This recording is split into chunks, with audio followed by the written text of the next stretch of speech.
Buenos días, bienvenidas y bienvenidos a esta segunda mesa de análisis, la enseñanza del derecho desde la mirada crítica de los derechos humanos. Damos la bienvenida a nuestros ponentes, el maestro caritino Santiago Morales. Él es licenciado y maestro en Derecho por la Facultad de Derecho de la Universidad Autónoma de Guerrero. Actualmente realiza estudios de doctorado en Derecho Penal en la Universidad Abierta de Tlaxcala, periodo 2014-2016.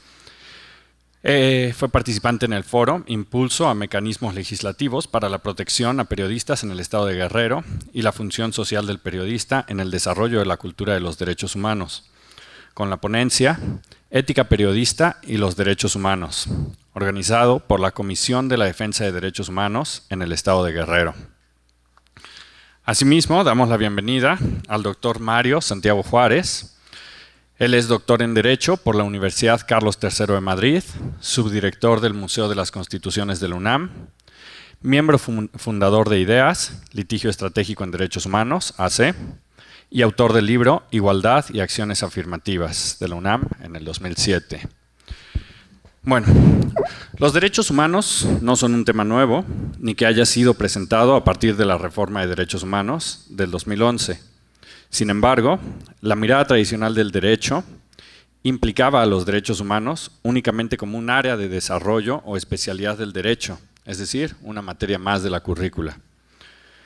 Es como respuesta a las exigencias de un entorno social cambiante, en donde la imperante necesidad de poner a las personas y no a las leyes en el eje del discurso, que a partir de la reforma de derechos humanos, los derechos, estos se vuelven eje rector de nuestro cuerpo jurídico, y a partir de tal, el gran reto es ahora entender y reinterpretar el derecho a partir de ellos. Esto conlleva no solo este gran viraje, sino también la inclusión de las distintas disciplinas que forman parte de la mirada crítica de los derechos humanos.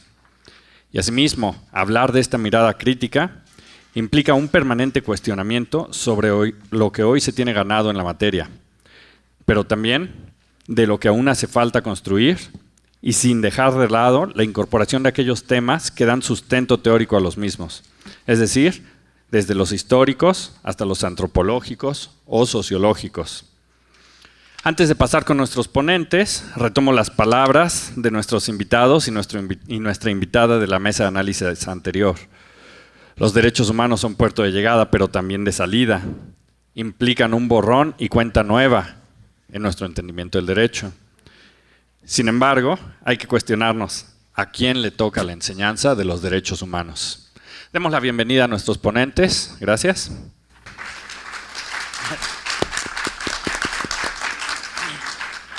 Comenzamos con el doctor Mario Santiago.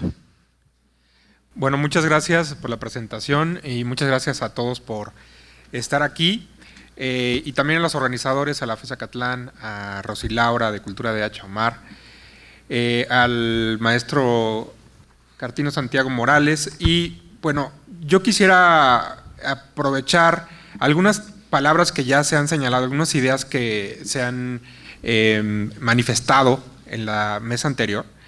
Y creo que es muy importante señalar o hacer énfasis en, digamos, la dimensión que tuvo la reforma en derechos humanos. Como ya todos escuchamos, esta reforma, pues, sin duda, no sé si sea la más importante de la historia de las reformas constitucionales, pero si no, es una de las más importantes reformas constitucionales. Y es una de las más importantes porque pues bueno, digamos el universo de afectación es muchísimo. Ya lo que es, como nos dimos cuenta, esta reforma en derechos humanos pues es un cambio de paradigma no solamente para los jueces que van a aplicar de forma directa digamos los cambios constitucionales, sino también para todos los operadores jurídicos. Y no hablo aquí exclusivamente de los servidores públicos, que como ya se dijo, pues bueno, esta reforma obliga a todas las instituciones públicas, pero no solamente, también nos obliga a nosotros como operadores jurídicos, los que están estudiando Derecho, y todos aquellos que en algún momento, pues bueno, vamos a estar frente a alguna cuestión relacionada con esta reforma y que, como ya decía, pues son muchísimas. Ha sido tanto digamos, el cambio que ustedes recordarán, estamos en la 10ª época de la Corte, es decir, la Corte, cuando hay un cambio muy importante en el orden jurídico, decide, digamos que es una decisión que no se establece en ningún lugar, sino que en la práctica lo ha venido desarrollando. Cuando hay un cambio de paradigma, cambia la época. Y esto la Suprema Corte lo decidió poco tiempo después de la reforma, justo a punto de resolver el caso de Rosendo Radilla, del que también ya se hizo mención hace un momento. Entonces, vemos que hay un cambio en el orden jurídico, hay un cambio también que afecta a la administración pública, incluso a los 3 poderes, y por lo tanto nosotros como operadores jurídicos, que en algún momento todos lo seremos, todos lo serán, también nos afecta. Y como se dijo aquí también, pues los derechos humanos están dirigidos no solamente al Estado. Antes se decía, cuando yo estaba estudiando Derecho, que los derechos humanos son oponibles al Estado. Y todo aquello que no es el Estado, entonces, bueno, no está obligado. Pero ahora también, tal vez antes de la reforma, pero ahora con más claridad, se entiende que los derechos humanos son oponibles a todos. ¿Y por qué está así? Porque no está, si uno lee los artículos constitucionales que establecen derechos humanos, no están dirigidos exclusivamente a la autoridad. Algunos tal vez sí lo son, pero en general, pensemos en el artículo 1, cuando habla de la no discriminación, no se dirige exclusivamente a la autoridad. Es decir, la autoridad no es la única que está obligada a cumplir con el derecho a la igualdad y a la no discriminación, sino que somos todos. Las empresas, por ejemplo, las empresas privadas están obligadas a no discriminar en el empleo. Esto significa que ya los derechos humanos se entiende cada vez más como una obligación de todos, y esto también es un cambio de paradigma importante. Pero que, digamos, una vez ya dicho esto acerca de la importancia, ¿qué nos toca a nosotros como universitarios, digamos, en la implementación? Se habló aquí de acerca de la obligación que tiene la Secretaría de Gobernación para difundir, hacer difusión de, digamos, esta reforma y de todas sus implicaciones, pero ¿qué pasa en las universidades? ¿Qué pasa con las universidades? Las universidades, lo primero que tendrían que hacer es adecuar sus planes y programas de estudio a la reforma constitucional del 2011. Y la pregunta aquí que nosotros nos hicimos es si esto ya pasó. Hay cientos de universidades en México que tienen la carrera de Derecho. Alguna vez hicimos el conteo, hicimos la solicitud de información, si no me equivoco eran alrededor de 2,000, o sea, una cosa impresionante. Pero, evidentemente no podemos hacer el análisis, cuando menos nosotros no podíamos hacer el análisis de estas 2,000 universidades, pero evidentemente sabemos que hay ciertas universidades que marcan la pauta para que el resto empiece a hacer sus cambios. Así que nos decidimos por hacer el estudio, ¿no?, de alrededor de 65 universidades, 35 universidades públicas que a nivel nacional o regional tienen la carrera de Derecho, y ahí, nos estudiamos si estos planes y programas ya estaban modificados. No los voy a aburrir aquí con los datos así concretos, pero sí algunos que son muy importantes para nosotros. Y ustedes, no sé cómo tengan en su plan de estudios actualmente aquí en la FES Acatlán, pero cuando menos cuando yo estudié Derecho, o sea, salí hace 15 años de la carrera, en aquella época la carrera de Derecho, la asignatura de Derechos Humanos era una optativa. Y en la mayoría de las carreras de Derecho, de las facultades públicas o privadas, seguía siendo una optativa. En un momento determinado empezaron a poner como obligatoria en 10º semestre la materia de Derechos Humanos. Lo que nos dimos cuenta es que muchas universidades siguen con con esta tendencia. No han modificado su programa de estudios, su plan de estudios, y sigue siendo una optativa, o en el peor de los casos no está, digamos, en la currícula. Lo que significa que los alumnos pues simplemente no estudian la materia, la asignatura de Derechos Humanos. ¿Y por qué? Aquí podemos, digamos, adelantar una suposición. Pensamos que esto puede ser porque recordarán que la asignatura clásica era garantías individuales. Pensemos que ya tiene 5 años esta reforma, donde ya, como se dijo, estos términos de garantías individuales están en desuso, y ahora se habla de derechos humanos. Garantías, se entiende ahora que eso es lo más correcto, que son las herramientas que permiten a la sociedad protegerse de una violación de un derecho humano, que sería entonces el derecho sustantivo, que está en la Constitución o en el orden jurídico nacional. Por tanto, que la asignatura siga llamándose garantías individuales y luego no exista una materia específica de derechos humanos, hace evidente lo anacrónico que podría ser este plan de estudios. Hay otras universidades que, si bien es cierto que ya establecen una materia en derechos humanos, bueno, ya les decía, son optativas. Por ejemplo, pensando nada más como para una referencia básica, hay muchas facultades de derecho que tienen su programa de estudios y por lo tanto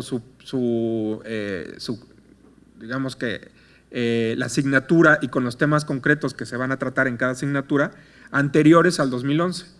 Eso hace evidente que pues, bueno, no se ha podido armonizar ya de entrada viendo el año de su plan de estudios. Por ejemplo, la Universidad Autónoma del Estado de Morelos tiene un plan de estudios del 2009. La Universidad Autónoma de Guanajuato del 2006. La Universidad Autónoma de Nuevo León del 99. Es decir, están muy atrasadas. Es cierto, algunas universidades que se han puesto o se han dado la tarea de modificar estos planes y programas. Sin embargo, estos cambios no han sido, digamos, los ideales. Y ahorita voy a explicar para nosotros cuál podría ser este ideal. Algunas universidades, como la propia Universidad Nacional Autónoma de México, ha modificado su plan de estudios posterior al 2011, pero aquí el tema es que han hecho sus modificaciones exclusivamente a la asignatura de Derechos Humanos. Para nosotros, y como también se ha dicho aquí, la modificación, ¿no? El nuevo paradigma nos obliga a estudiar los derechos humanos de forma transversal. Es decir, ver al derecho desde otro punto de vista. Aquí pongo algunos ejemplos. Pensemos o imaginemos el plan de estudios, el programa de la asignatura de Derecho del Trabajo, Derecho Laboral. Si nosotros tenemos un plan de estudios donde se establece, digamos, lo clásico de la división del derecho del trabajo, ¿no? Derechos de clase, ¿no? Derechos de las personas, de los trabajadores, vamos a ver que no está adecuado al nuevo paradigma. ¿Cuál sería el nuevo paradigma? Los tratados internacionales, que como ya se dijo, son el orden jurídico nacional de fuente internacional y tendría que tener como base mínima los convenios de la OIT, de la Organización Internacional del Trabajo. ¿Y esto por qué? Porque si tienen el mismo nivel estos tratados internacionales que la legislación interna, podríamos encontrar una falta de armonización o una contradicción de por ejemplo, la Ley Federal del Trabajo, si lo comparamos con los convenios de la OIT. ¿Y cuál sería la labor del profesor en este sentido? Bueno, explicar estas posibles contradicciones y señalar cuáles serían las vías para su interpretación y la resolución para resolver esta posible antinomia, ¿no? Contradicción entre dos principios que se pueden encontrar en normas diferentes. Y aquí ya les podría adelantar que eso también se refiere a la reforma, porque en el artículo primero se establece el principio pro persona, donde nos dice cómo habría que interpretar esta posible contradicción entre la Ley Federal del Trabajo y un convenio de la OIT. Entonces, esto me sirve como ejemplo para señalar que no es solamente una materia a la que tendrá que ser reformada, sino el análisis completo, ¿no?, de todas las asignaturas para adecuarlo al nuevo paradigma, para introducir los tratados internacionales en la asignatura concreta. Y estoy hablando de un caso muy específico que es el derecho del trabajo, pero pensemos, por ejemplo, en el derecho de familia. ¿Dónde vamos a estudiar la Convención de los Derechos del Niño? ¿En la asignatura de Derechos Humanos o va a ser en el derecho de familia? Podría ser en los dos, pero sin duda, si en derecho de familia no estudiamos la Convención de los Derechos del Niño, estamos entonces siendo omisos en este sentido. Lo mismo podríamos pensar en derecho penal. Muchos tratados internacionales establecen reglas específicas sobre la materia penal. Por poner un ejemplo, el Pacto Internacional de Derechos Civiles y Políticos establece garantías del debido proceso. Es decir, estas garantías no son solamente, o derechos del debido proceso, no están solamente en la Constitución, sino en estos tratados internacionales, y que no veremos exclusivamente en una materia de derechos humanos, sino en, por ejemplo, derecho penal, no sé si sería derecho penal 2 o 3, pero se tendría que estudiar entonces desde esta óptica muy distinta el derecho penal en México. Cuando hablamos de los delitos y de las penas y de los tipos penales, tendríamos que hacer un análisis si estos se adecúan a los tratados internacionales o no. Entonces, la propuesta es hacer una revisión integral de la currícula. Y en aquellos momentos donde se haga evidente para los especialistas de alguna materia concreta que existe una contradicción, pues también hacer esto, digamos, expresarlo en clase y darle al alumno unos tips, una forma de resolver estas posibles contradicciones en la vida real. Y no lanzarlos, digamos, a la vida profesional sin estas herramientas, pensando que lo único que hay que estudiar y lo único que hay que saber es, por ejemplo, la Ley Federal del Trabajo y la jurisprudencia que se ha derivado o que ha generado la Suprema Corte, el Poder Judicial Federal, acerca del derecho al trabajo. Esto es una visión, me parece a mí, un poco, bueno, incompleta, y esto provoca problemas en la vida profesional.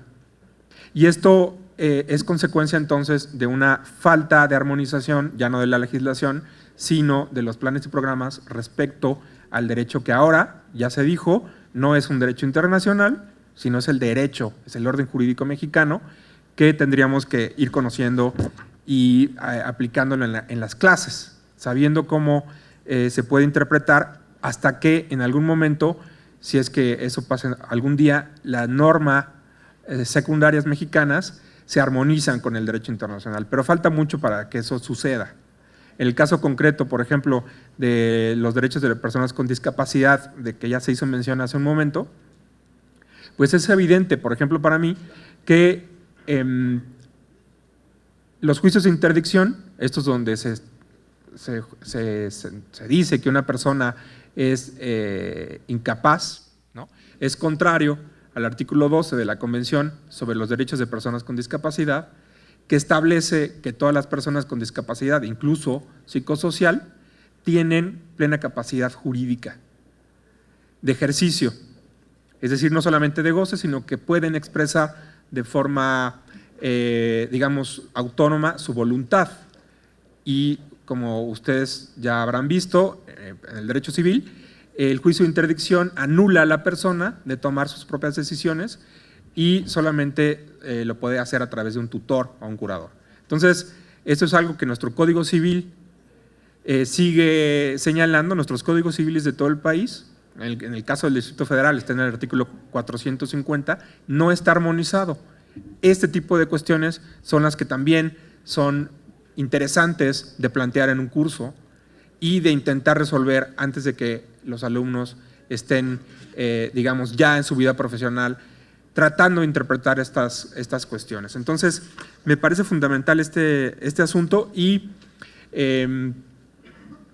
pensando como en una graduación, yo diría que pues, de estas 65 universidades, tal vez 4 que en este momento recuerdo, la Universidad Autónoma de Tlaxcala, también de las universidades privadas, la Universidad La Salle, por ejemplo, de las públicas ahora, la Universidad Autónoma de Aguascalientes, ya reformaron su plan de estudios, pero les digo, no ha sido una reforma integral. Entonces, hay que dejar claro que hay mucho por hacer, no se ha reformado, no se han cambiado los planes y programas, y los que se han hecho de forma, digamos, parcial.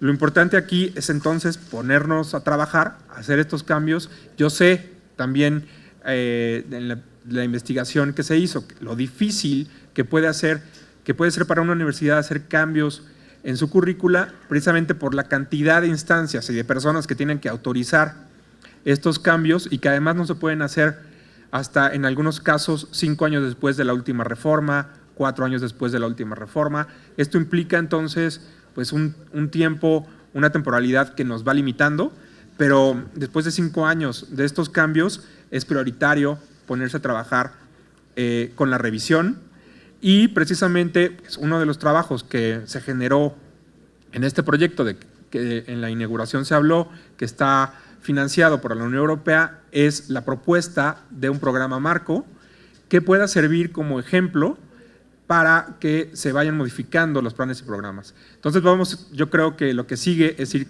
vinculando los esfuerzos que ya otras instituciones han realizado, como la Secretaría de Gobernación, y esta puesta en marcha de esta carta para las universidades, donde se comprometen a hacer los cambios, y por otra parte, las organizaciones de la sociedad civil, los académicos, hacer una propuesta que pueda ser utilizada por todos, ¿no? Y que pueda ir haciendo los cambios de forma, pues no tan gradual, ¿no? Que empecemos ya a hacer los cambios después de 5 años y que esto, pues bueno, repercuta directamente en las aulas de clase. Lo que también es cierto, y no quiero dejar de decirlo, que muchos profesores sí se han puesto al día y que en su materia, por ejemplo, de derechos humanos, derecho constitucional, explican la reforma del 2011. Y esto es muy importante y eso, digamos que en el ejercicio de su libertad de cátedra se han puesto al día y han implementado estos cambios en la clase. Pero es muy importante que esto quede en papel y que esto esté regulado y que esto esté autorizado por las autoridades de las universidades que en su calidad de autónomos, como es el caso de esta universidad, pues no pueden, no están obligados, así como la Secretaría de Gobernación, a implementar los cambios, sino que pues esto, digamos, tiene su propia dinámica interna de las autoridades de la UNAM.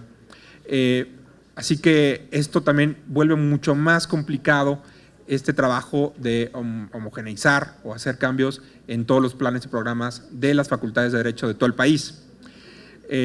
Bueno, hasta aquí mi intervención. Evidentemente, si después hay alguna pregunta, la atenderemos. Muchas gracias.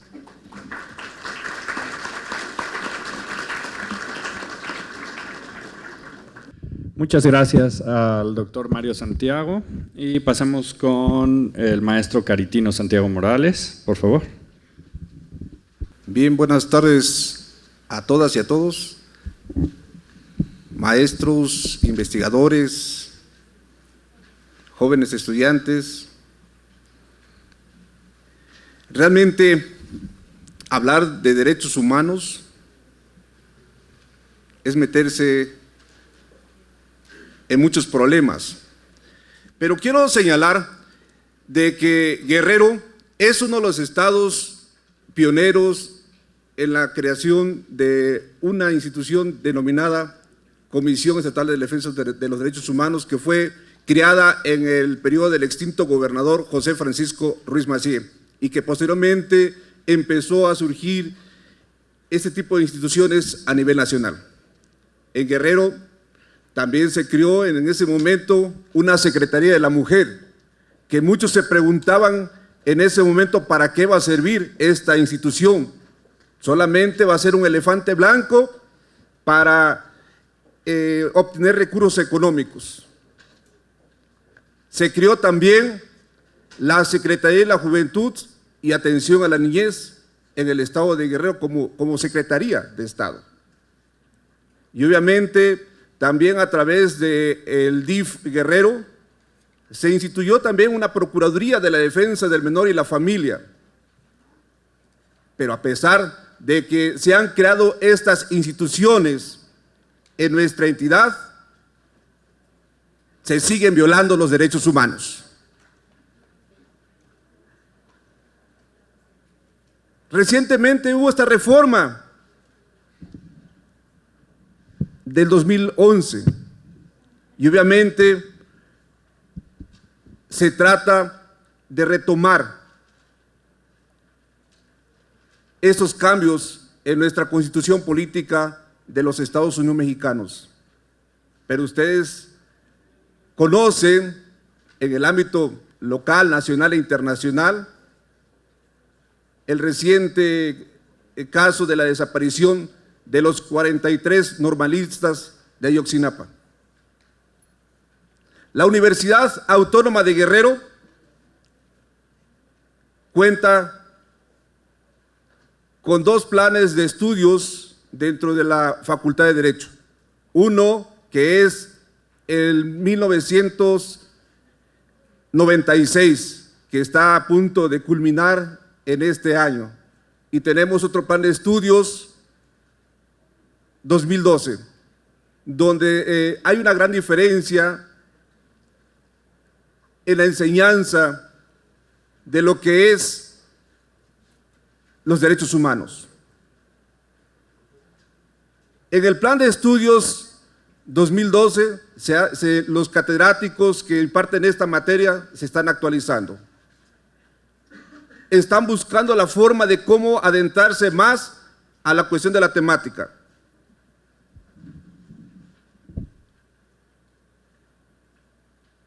Este programa 2012 también está por fenecer, porque ya se está trabajando nuevamente por cambiar esta currícula que existe en el 2012, con la finalidad de adentrarnos más y sobre todo pues que haya materias afines donde se respeten, donde se hable, donde se difunda, pero sobre todo que se enseñe y se aprenda a respetar los derechos humanos. Tenemos materias optativas en el plan de estudios 2012, entre ellas es poder y género, que obviamente pues ahora se buscará a través de modificar esta currícula, de que pues no sea una materia optativa, sino que sea una materia obligatoria, donde las jóvenes y los jóvenes conozcan acerca de estos derechos. Definitivamente hemos trabajado poco a poco. En estos momentos la Universidad Autónoma de Guerrero en este mes aprobó una nueva ley. Y en su artículo 7 de esta ley universitaria se obliga a la máxima casa de estudios que se implemente, que se trabaje de manera transversal lo que son todas las materias. ¿Con qué finalidad? De que esto cambie. Guerrero necesita un cambio, pero un cambio sustancial, un cambio donde realmente pues se dé, que no solamente sea pues prácticamente que se esté jugando a que sí se respetan o no se respetan los derechos humanos, sino se trata de difundir, pero nada más de difundir, sino que los jóvenes se formen como verdaderos luchadores de la defensa de los derechos humanos. Realmente se necesita ese cambio en todas las universidades del país. Y obviamente tampoco esto no es responsabilidad de los directivos, sino también es responsabilidad de los maestros, es responsabilidad de los cuerpos académicos, es responsabilidad de los investigadores, que se trabaje, que se modifique, pero que realmente esto vaya acorde a la realidad, estos cambios que sean sustanciales para cambiar este panorama en nuestro país.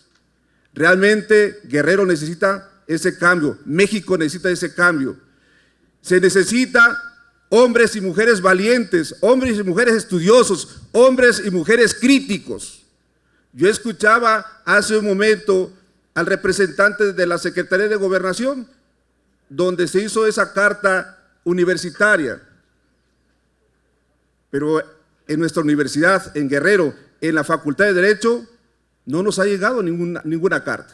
Solamente es papel y que se quede en escritorio, es papel que solamente se difunde a través de las redes sociales, pero que realmente lo conozcamos, definitivamente eso no sucede. Guerrero está en la mira, Guerrero necesita el apoyo, Guerrero necesita de jóvenes y mujeres que se interesen por defender los derechos humanos.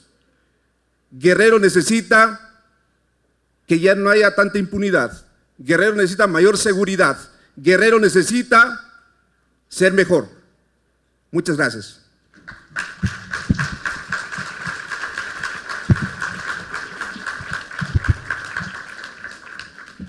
Muchas gracias al maestro Caritino Santiago Morales de la Universidad Autónoma de Guerrero.